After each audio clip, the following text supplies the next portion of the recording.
Damos gracias por tu amor, Señor. Gracias porque tú estás entre nosotros y nos lo haces saber a través de maravillas, prodigios y milagros.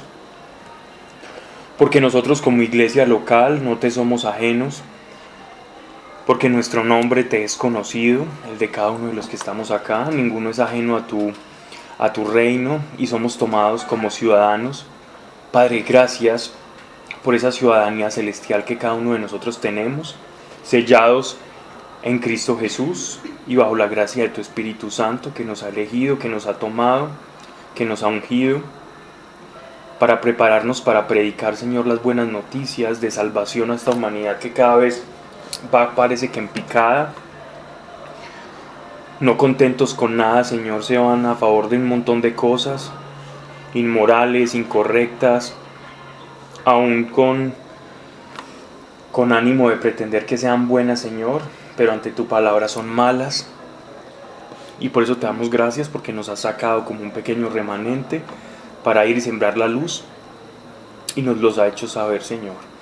Padre, que aquí no se diga cosa alguna que no esté de acuerdo a tu voluntad. Si es así, erradíquela primero de quien habla, porque nuestra voluntad es aprender de la verdad y no es encapricharnos con doctrina o posición alguna. Más abiertos y libres, Señor, te pedimos que nos utilices, Señor, como un instrumento de tu verdad y de tu revelación. Y sabemos que en la Escritura encontramos, Señor, esa revelación, pero por medio del Espíritu Santo, permítenos encontrar cuál es el sentido inmediato y profundo de tu revelación en el nombre de tu Hijo Jesucristo. Amén. Amén. Bien. Hechos de los Apóstoles, capítulo 6. Ya Sebas les había hablado un poquito de este pasaje. Vamos simplemente a hacer como un retoque para enlazarlo con el capítulo que sigue. Okay. Hechos capítulo 6, versículo 1.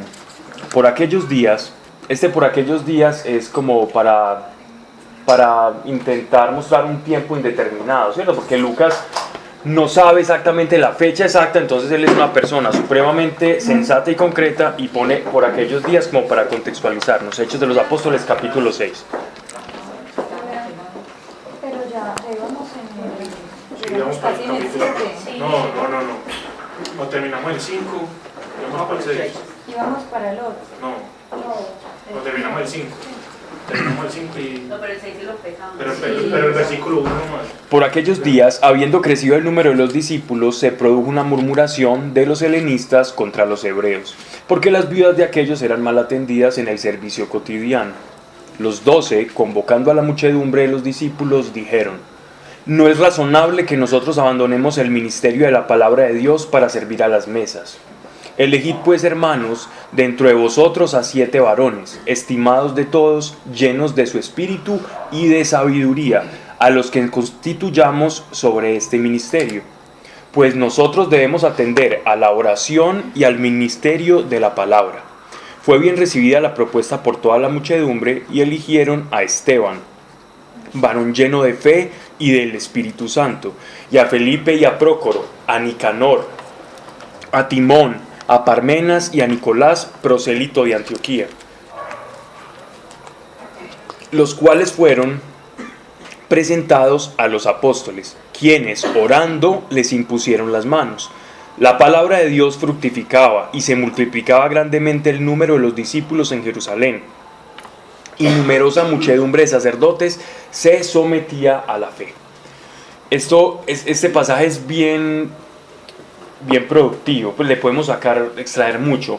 Primero es que comenzamos a ver la necesidad de diversificación de ministerios dentro de la iglesia, ¿cierto? Un ministerio es un tipo de servicio, es algo conforme a los dones que yo tengo, con unos dones que Dios ya me dio desde antes de que yo naciera. Dios ya nos había concebido a nosotros con ciertas características y cualidades especiales.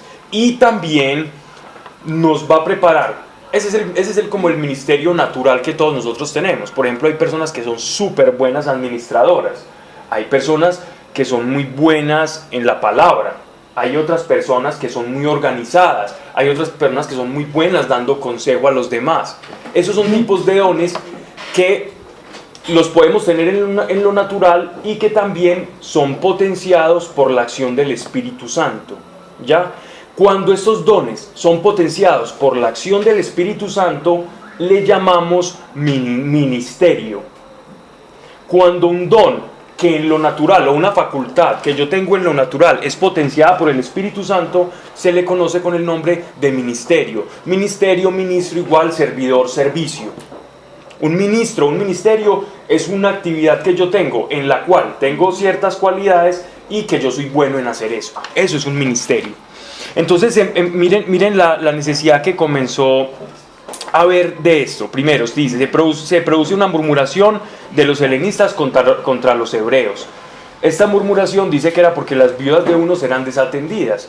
Yo esto lo había explicado, esto lo estaba explicando yo hasta la clase pasada. Los judíos helenizados eran judíos que habían nacido fuera de Jerusalén, pero que sus ancestros, toda su ascendencia era judía, eran israelitas, pero que no hablaban el idioma, muchos de ellos hebreos, sino que hablaban el griego, pero eran judíos de corazón. De hecho, el apóstol Pablo es un judío helenizado. El apóstol Pablo no es judío de Jerusalén, ¿ya? Y debido a esto, muchos los judíos nacidos en Israel veían a esos judíos helénicos como judíos de segunda clase. Y sobre todo, cuando empieza a conformarse la iglesia, se va acentuando ese rechazo de parte de los judíos tradicionales de Israel, de Jerusalén, el rechazo a los cristianos conforme eran judíos gentiles, o sea, judíos helenizados que se habían convertido al cristianismo. O sea, eso sí fue como la tapa, el florero de Llorente, la gota que rebasó la copa para los judíos para iniciar una persecución en contra de la iglesia. Entonces, esto de que las viudas eran desatendidas, tenemos entendido, están hablando de los banquetes. Seguramente habían personas encargadas, habían algunos que se encargaban de la repartición del pan y de la comida a las mujeres que no tenían esposo, que se habían convertido al cristianismo, que habían alcanzado la fe de Cristo, el Evangelio, y sentían que en la repartición de las mesas, como ellos ponían sus cosas en común, ellas estaban siendo iglesia de segunda mano, iglesia de segunda categoría. Y mire, Una pregunta. dime. ¿Puedo preguntar? Sí, claro. Pero yo he entendido acá Todo prevenido. el tema de las viudas. Yo estaba entendiendo esto, era como que cuando son viudas y ya pues entonces se quedan sin el esposo y no tienen hijos, no tenían quien velarse por ellos, económicamente por ellas. Sí, claro. Sí, por eso, entonces había un acto de caridad del judío, era atender a la viuda, era un acto de misericordia. Las viudas como población vulnerable dentro del Jerusalén digámoslo así, de Cristo y antes de Cristo, como población vulnerable, tener actos de misericordia con las viudas era bien visto por la fe, por la religión judía, era bien visto, y mucho más lo va a hacer con la instauración del Evangelio y de la iglesia, que estas viudas también sean atendidas y sean bien recibidas como población vulnerable.